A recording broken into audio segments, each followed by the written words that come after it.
Salah satu petinju muda andalan Sulawesi Selatan, Sulsel, Joshua Holy Masihor, mewakili Indonesia pada kejuaraan tinju dunia yang akan berlangsung di Dubai, Emirat Arab, UEA.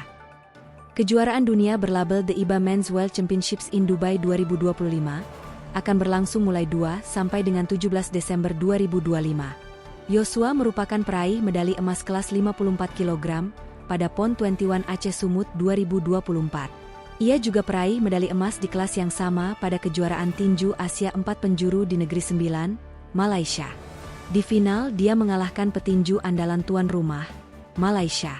Selain Joshua, pengurus Pusat Persatuan Tinju Amatir Indonesia, PP Pertina, juga memanggil salah satu pelatih terbaik Pengprov Pertina Sulawesi Selatan, Dufri Masihor yang juga ayah kandung Joshua.